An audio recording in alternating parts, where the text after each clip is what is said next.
Holy cow, does fall really sneak up on you. We were just on a camping trip up in the Adirondacks, and we actually ran into some snow on the way home. And that means one thing: we need to winterize the water system in our camper. We have a Palomino SS550, and it's super simple to winterize your water system. Today, I'm going to show you how to do that. So let's go over to the camper. Super easy. Let's do it. So in our camper, the water system is underneath this bench seat just before the overcap bed. The water tank, the valves, the water pump, everything you need to find to winterize your camper. Let me show you inside here where all the valves are.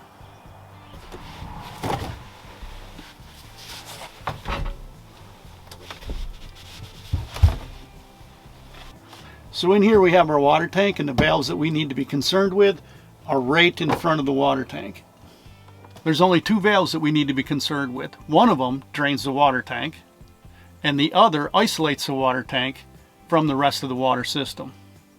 And that's important, and I'll explain why. So the first valve is right at the water tank, and all we have to do is lift it up, and it drains the water tank and all the water out of the system. And our camper drains right out of the bottom. The second valve is one that isolates the water tank from the rest of the system. And you can find that valve by looking for a hose that has this black cap on it. This black cap is what we're going to put the antifreeze into the system with. At the end of that line that has the black cap on it, there's an isolation valve that isolates the freshwater tank from the rest of the system. And the reason we do that is because we don't want to put antifreeze into the water tank itself. We want to pull antifreeze from the line with the black cap into the rest of the system.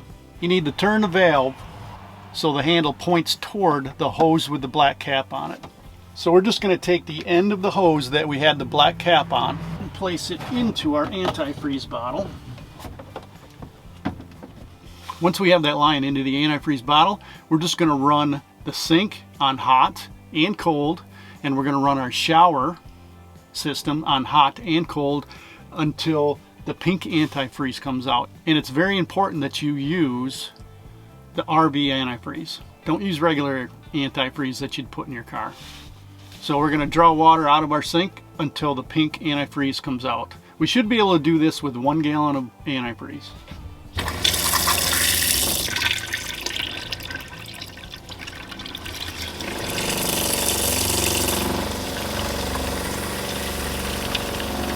There's the pink. We're going to go to hot.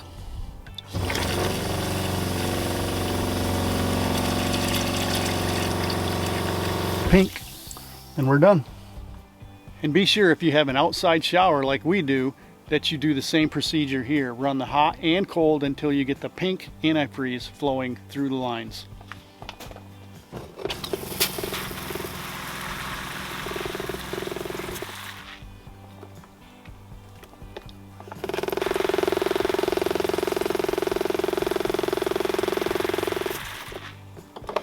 That's really all there is to it.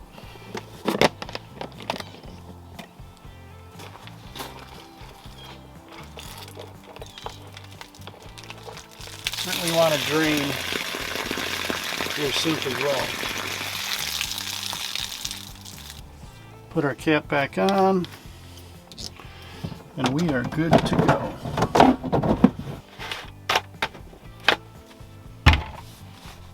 And I almost forgot. If your camper has low point drains like these, make sure you drain them.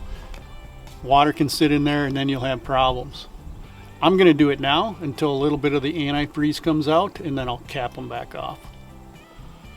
This Palomino SS550 does not have a bathroom. If yours does, you'll have to deal with it appropriately. But that's all there is to winterizing this camper. Pretty easy, I would say. All I got to do is get it covered before the snow flies, and we're good to go. Thanks for coming along. Thanks for watching. We'll see you next time.